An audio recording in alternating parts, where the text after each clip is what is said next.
Hello and welcome once again to Confirming the Church's Bible class. We are delighted that you have joined us today for this discussion. We have been in the book of Acts for some months and we have come to chapter 12. What we're doing here is we are looking at the plan that the Lord put in place for the church in the beginning. He sent his apostles out to preach one gospel to every nation, to every person.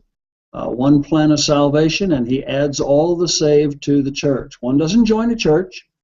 One doesn't just decide to be a Christian and say, I want to be a part of your church. One is converted to Jesus Christ and saved from sin by him. And we encounter the discussion of that as we go through the book of Acts. We see how that's done. And when he's saved, then the Lord adds him to the church. And we're discussing here in this class how the church functions, what it teaches, what its relationship is with God, with the community, with members with one another. All of that is found in the New Testament, and the book of Acts shows us how the apostles of Jesus went about the Roman Empire, teaching all of these facts and planting the church in the various communities after Jesus died, rose from the dead, and returned back to heaven. All of that is described for us in the first two chapters. You can go back and read those, and you can find all of the previous classes archived here on YouTube. The channel is on the screen before you. We'd be glad to have you turn back and look at any one of those, and we'd be glad to have any comments you might wish to make on those videos, pro or con. We want to hear what you've got to say. When I say we, I'm talking about the two gentlemen you perhaps can see on your screen right now. We're looking at Tony Brewer, coming to us from Arkansas. Good evening, Tony.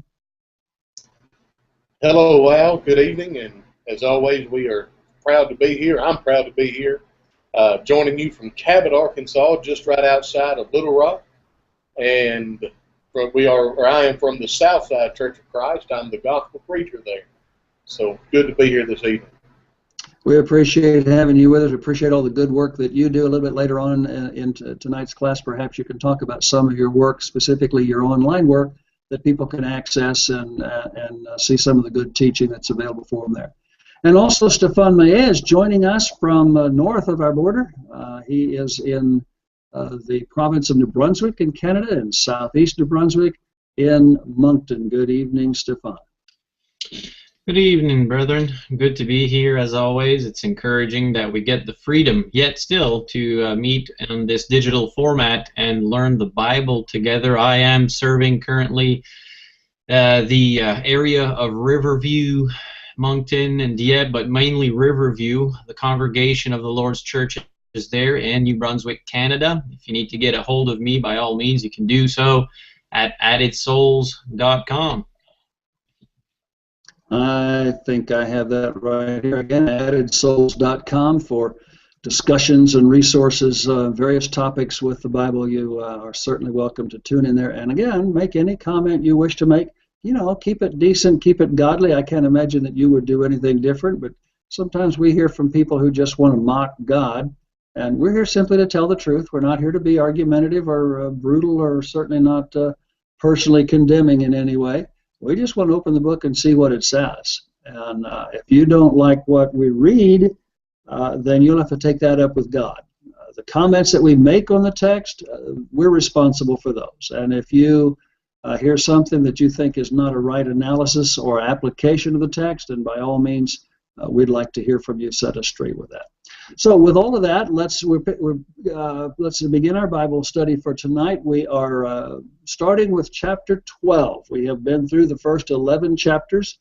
That's some very slow and long-winded and lengthy discussion at times, but I think we generally have good Bible studies and discussions along the way. We're trying to see the application for today in all that we're reading. And some of what we're going to be seeing here in the early part, at least, of chapter 12 is not especially directly pertinent to us today, but we can draw implications from these things that are consistent with Scripture in other books and chapters. So with all that, let's begin. Stefan, if you would please read the first, 4 verses, I think, of chapter 12. Let's get started with Acts chapter 12, verses 1 through 4. Yes, sir. Okay. Acts chapter 12, verse 1 to 4 says, Now about that time Herod, the king, stretched forth his hands to vex certain of the church, and he killed James the brother of John with the sword. And because he saw it pleased the Jews, he proceeded further to take Peter also. Then were the days of unleavened bread. And when he had apprehended him, he put him in prison and delivered him to four quarternations of soldiers to keep him, intending after Easter to bring him forth to the people. I was going to comment with regard to the word Easter, thank you, Stefan, that we are reading from the King James Version here generally. Sometimes we switch to the New King James Version, and occasionally we'll make reference to others. You may be reading from something else. We don't use the word Quaternions very often, do we? So, but that's what that is. We're looking now at, again, this is not the first time, the fourth or fifth time we have read about persecution against the church. We were talking just before we went live here tonight, as we made our link together, got all of our settings right. We were talking about sometimes there's persecution against the church today. Fortunately, in our Western countries, not as severe as what the apostles experienced and the early church did in some parts of the Roman Empire, but in some parts of the world it is extremely severe. Certainly here in the United States, we have a government, and generally I think a public society at least. I think the people in general wouldn't fit into this category, but maybe the, what's the word I'm looking for, the information people and the influential people are pretty much committed to hating God and everything relating to God. As has often been noticed in the past few days, it seems like every time something evil happens, they want to blame the Bible, blame God, blame believers in God, blame conservative people. You know, we live in a country that is not generally, publicly at least, focused on God. And we're seeing here, you know, the early church faced persecution much more severe than any of this. And what did they do with that information, with that situation? They held fast to their faith. That's the important thing. Tony, any thoughts or comments at this point on this? Brother, I think that we need some good persecution of the Lord's church. It was said by those early in the first century that the blood of martyrs was the vehicle to spread the seed. Now, the seed is the Word of God. That's the only thing that makes Christians. But look at every time that you look at the Lord's church increased, the amount of disciples increased, the Lord's church was strengthened, it always comes with persecution. I think about when I was a child and the dandelions would come up, and I would kick those dandelions. What was I doing? I was making sure that those dandelions spread all over the yard. That's the way it is with Christians. They just went. Some of our viewers will recognize the name Ira Rice, Ira Y. Rice Jr. I heard Brother Rice say at Memphis School of Preaching lectures some years ago that the church in our generation doesn't need anything as much as it needs a real good persecution, real bad. And by that he meant that in times of persecution, the church historically has come together, strengthened itself, stood firm for its faith. And maybe in some places we're even beyond that. Persecution will drive folks away, cause us to quit and just give up. But certainly in many places there are people who, when threatened, would stand up for their faith. And we need to be doing that all the time. We need to be prepared to stand up for the faith. We need to be standing for the faith even, you know, when we're not being persecuted. Paul wrote to Timothy and he said, preach the word when it's in season and when it's out of season. We're talking about sometimes folks will stand up and preach it when it's out of season, but we need to be doing it when it's okay. When people do want to hear it, we need to be standing for it. I think one of the reasons that we have the mess we have in societies in the Western Hemisphere today is generally because religious people have not been in the so-called good times standing up for the faith and promoting their faith. We just let the enemy, as it were, take over. But here we see the church in persecution, and we're going to see now some of, over the next few verses, some of how they dealt with that. In this particular case, I mean, we've seen the Jewish council persecuting the church. We've seen Saul, an agent of the council, persecuting the church. We've seen the council stone Stephen. We've seen the priests oppose Christ. But here we have one called Herod the king. Stefan, who was Herod the king? Herod Agrippa. Grandson of Herod the Great, who ordered the babies killed in Bethlehem. From the notes here, brother, he was king, A.D. 41 to 44, over most of the territory of his grandfather, but was subject to Rome. Does that sound about right? Yeah, he had a very close relationship with some of the people in Caesar's household, and it was a political appointment. They just called him king. He was more or less just a figurehead, but he was given an official title, some authority, and some opportunity at least to extend or express his influence over society. But he did have enough authority that he could do what's described here as pretty much controlling life, as it were, in their country.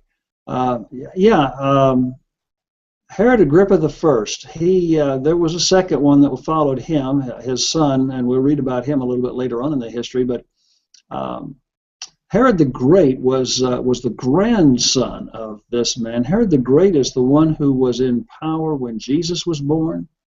And when he had heard that Christ had been born in Bethlehem, he's the one that sent his soldiers out to kill all the babies under the age of 2 in Bethlehem. Very wicked man, Herod the Great. And his grandson here, Herod Agrippa, is not very much better than his grandfather was. You have anything to add on the Herods, Tony?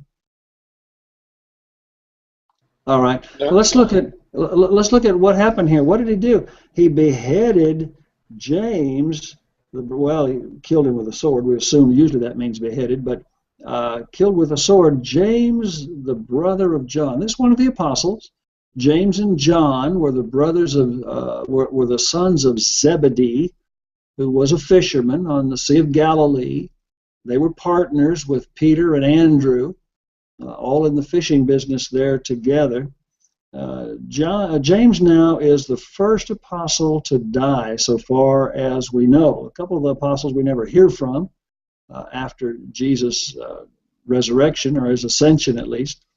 But so far as we know, James was the first to die. Of course, Judas had been an apostle, and he died by his own hand after Jesus had been convicted and condemned to death. But there would be others. Of course, all of them were persecuted. So far as we know, history suggests that only his brother John survived to die a natural death. All of the other apostles were martyred in one way or another. James is an interesting name. In the Old Testament, we read about Jacob. It's the same name. It just goes through the translations from Hebrew and Greek and Latin and English. In the New Testament, we read of 4 different people by the name of James, and it can be confusing at times which one we're talking about. Here a little bit later in this chapter, we'll read where Peter says, "Go tell James." Well, we just read where James was killed. They're talking about a different James. They're talking about James, the half-brother of Jesus. Jesus had half-brothers named James and Joseph and Simon and Judas, not the same Judas who betrayed him. So again, a common name in the country. So Herod killed James with a sword. And what was the result of that? What does the record say that the people thought of it? Well, it says it pleased the Jews. Very often, typically, usually, when we see the reference to the Jews, at least in the life of Christ and largely throughout the New Testament, it's talking about the council, just the ruling council called the Sanhedrin. That word's not found in the Bible, but they call it the council. Just talking about them. In this particular case, it seems to refer to the populace, maybe not everyone in the city, but a large number of them. Over in verse 11, we see that the people had the expectation of persecution against the church. So apparently here the people are pleased now that we're beginning to put this church down and go back to Moses. Any thoughts to add in here, Brandon? Well, the Lord's church, according to these people, was just a sect of Judaism. And in the fledgling years of the Lord's church, that's one reason why it was able to prosper, is because the nation of Rome considered it to be part of an allowable religion. It was only after they decided, oh, this is not a sect of Judaism, this is its own separate religion, that things really started getting bad for the persecution of the church. But anyway, this was just a sect, and we know how we would try to convert people in sects of Christianity. Christianity is supposed to be united. Judaism was not supposed to be divided. Judaism was supposed to be united. So I try to put myself in the mind of these people, and as zealous as they were, of course, Paul says they had a zeal of God, just not according to knowledge. And they were trying to preserve their religion. Though, some of them were just crooks and illegal, but I would say that by and far the common man who was upset at these followers of the way was just simply Jewish people trying to preserve that way of walking with God, the only way they knew, and they just hadn't been converted. Yeah, they were a fractured society themselves, already divided religiously, and they just saw this new teaching coming out of their scriptures. Jesus was the fulfillment of all of their scriptures. They didn't see that. All they saw was that he made reference to their scriptures, and he worshipped in their temple. Therefore, he's one of us, and he's just making another division, was all they could see. And people today say the same thing about the church. There was a time in American history, in the latter part of the 1700s and the first, at least half or two-thirds of the 1800s, in which people were leaving all the divisions of religion and uniting in one. And, they were coming out of Baptists and Presbyterians and Methodists in particular, but some others as well. And just going back to the Bible, if you read the Bible, you don't read about the Methodist Church. You don't read about the Baptist Church, the Presbyterian Church, the Catholic Church, or any of the others. So where did all these come from? Well, they came from the ideas and minds of men who are trying to make application of what they're reading in the Scriptures. And sometimes, because we're all imperfect human beings, we just read it wrong. We see things on the page that aren't there, or we fail to see things that are there. Or more commonly, we'll read what's on this page and forget about what's on that page. And we don't put the whole book together. And so we'll single out a verse or a thought or a book or a chapter, and we'll say, that defines us, when the whole book needs to define Christians.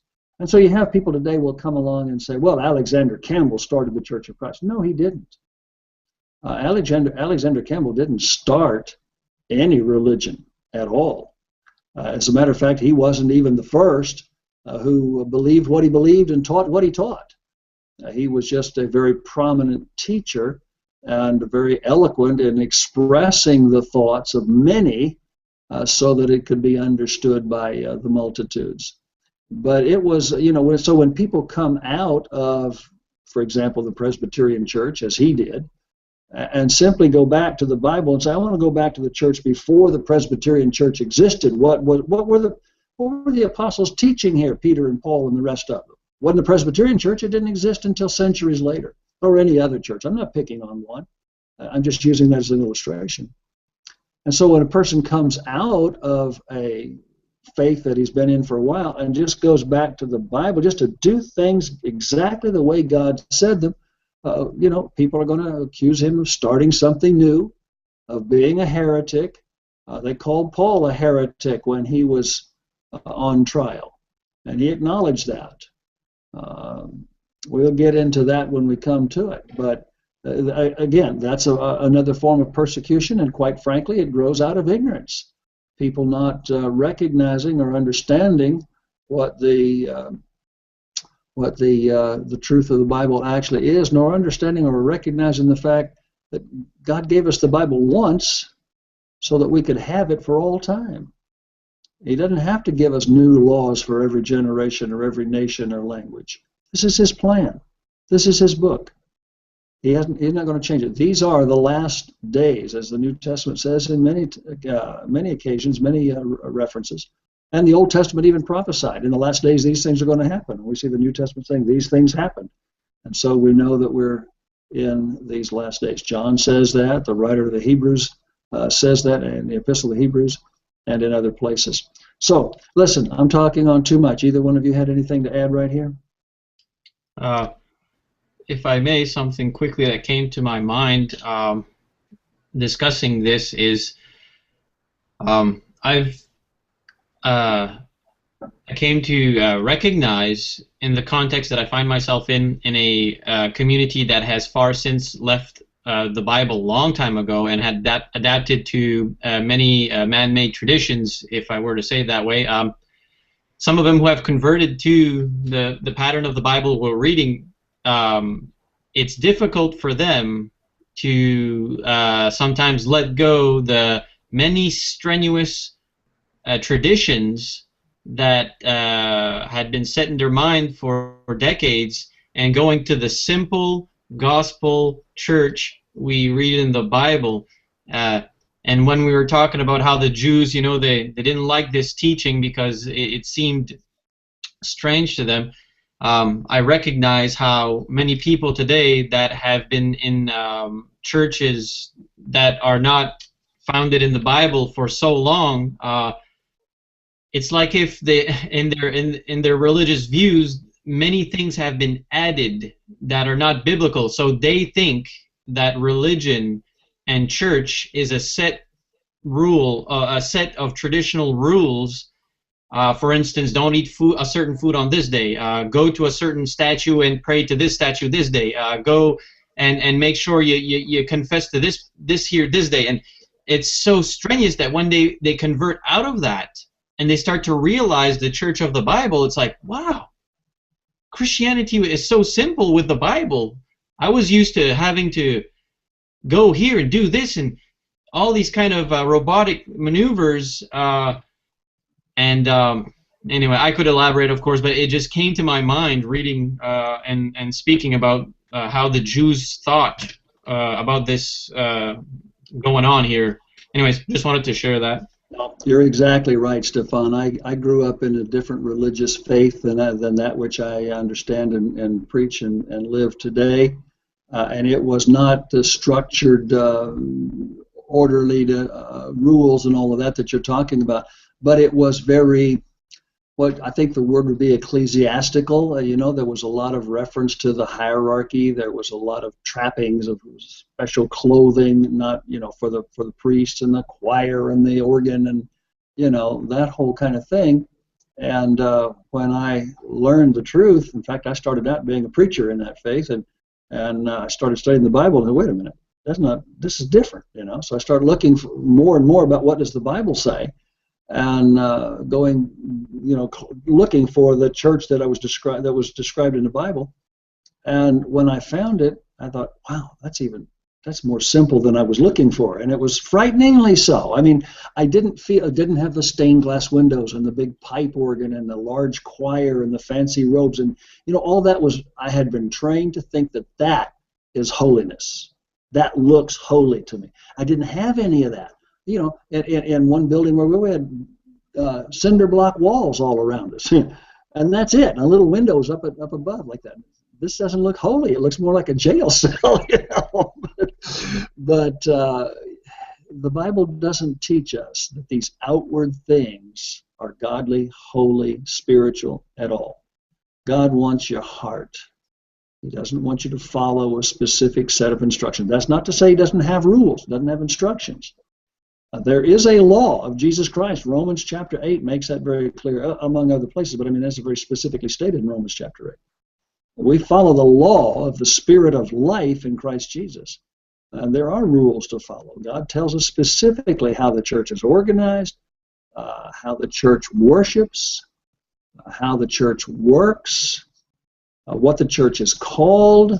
All of these things are described to us in the pages of the New Testament. This is God's will. This is God's plan for us. Jesus said, I will build my church.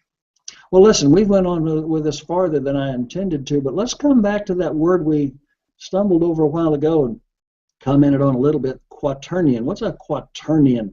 4 quaternions of soldiers. This is a Roman word that has come to us through the Latin language and the Greek language, and so we have it in this fashion in the King James Version. It was simply a guard unit consisting of 4 soldiers. Typically, for a soldier that needed to be kept especially secure, you'd have 2 with the prisoner, perhaps even chained to him, one on either side, and that appears to have been the way Paul was, at least, Peter was, at least on one occasion. Perhaps this occasion here. He had at least 1 chained to him. 2 would be chained to him. 1 would be probably just outside the cell, and then another one out a little further, perhaps at the entrance to the prison unit itself. So there were 4 soldiers assigned to guard this one particular prisoner, and that was the Quaternion. That was a group of 4 soldiers, is what the word means. And there were 4 quaternions of soldiers. Don't assume from this that means that Herod assigned 16 soldiers to look after Paul like he was some really serious criminal. Peter, I keep saying Paul. There wasn't 16 guys watching him all the time, but rather they had different watches. One would be on for certain hours, and then they'd be relieved by the next set of 4. They'd be relieved by the next set of 4. So that would get them all the way through the night watch. Peter was just kept overnight. He was going to be brought out to trial and execution, quote-unquote trial, and execution the following morning. So there was the night watch of 4 watches, 4 sets of 4 is what that was all about. And so the intent was to kill Peter, that is, to bring him before the people, just as he had done James. And before we close, and we're rapidly running out of time here for today's class, I want to comment on Easter, on the word Easter here. I mentioned in the beginning that we are reading from the King James Version of the Scriptures, and most modern translations in the English language will not have the word Easter here. It is a mistranslation. There is no perfect translation of the Scriptures. Why? Because translations are all done by human beings, and we're all imperfect. We can all make mistakes. Sometimes translations, or translations of particular words, if not an entire book, are done with an agenda to hold. There are certain versions of the Scriptures, so-called versions of the Scriptures, that are put out by particular religious faiths. They have their own private version. They have an agenda. They want to make sure that you understand the Bible the way they want you to understand the Bible. And so they'll translate certain words according to their prejudice. That happened a couple of times in the King James Version of the Scriptures. You have it with regard to the word baptism, for example. That's a Greek word. They were immersed. That's what the word means. And people get confused over baptism today because it doesn't say, you look in the dictionary today, it's baptism. It could be a sprinkling or a pouring or an immersion. And that's exactly why it's in there. They didn't want to offend people who wanted something other than immersion. So they said baptism. In the case of Easter, the Easter holiday is much newer than the time of Peter. It wasn't known in the world in the days of Herod and Peter. So why is Easter in the Scriptures here? It's translated from the Greek word Pascha, which occurs 29 times in the New Testament, and 28 times it is translated Passover. This is the only time it's not translated Passover. Why is it here? Because by the time the King James Version was translated, people had begun to attach the Easter holiday to the same time as the Jewish Passover. So in the minds of many people, Passover, Easter, Easter, Passover, they're all kind of blended together. That's not the way it was in the beginning. Easter came along much, much later, and it did not come from God. This is Passover. Notice it was the days of unleavened bread, verse number 3. That's the Passover season, the Passover week. So that's clearly what he's talking about here. So don't think that the Bible is endorsing our holiday, Easter holiday celebrations. This is clearly a mistranslation, as you can see from looking at the use of the word in other places. Well, I expected that we would go further today, but we have talked about some very important things as they apply to our practice of religion today. I will let either of you two that might have some closing thoughts go ahead with that, and then we'll wrap it up and let that be today's class. Tony, how about you first? This interesting phrase in verse 4, to bring him forth to the people. You mentioned in your notes, I mean, they were going to be brought forward to the people, and the people were going to be allowed to execute him. I can't help but think that not too long ago, there was another Jew that was held that was going to be brought forth to the people. And I try never to get too far away from the fact that we're dealing with human beings, with human thoughts and emotions. Can you imagine? You want to talk about communion with God.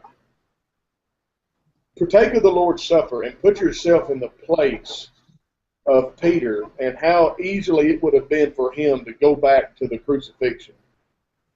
When Peter was chained to these guards, I cannot imagine him thinking anything other than, I remember how they scourged my master.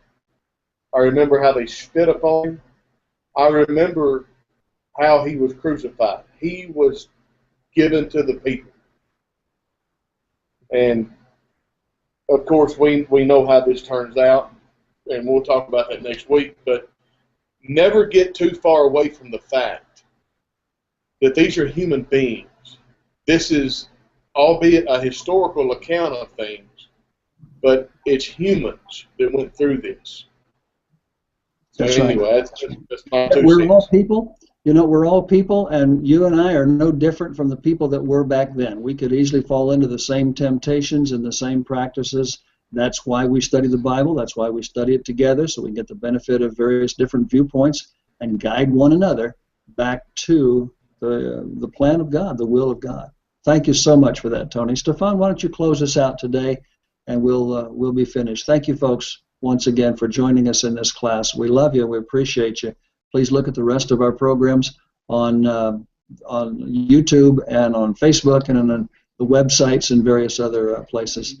We simply want to teach the book the way God gave it. Stefan, close us out if you would.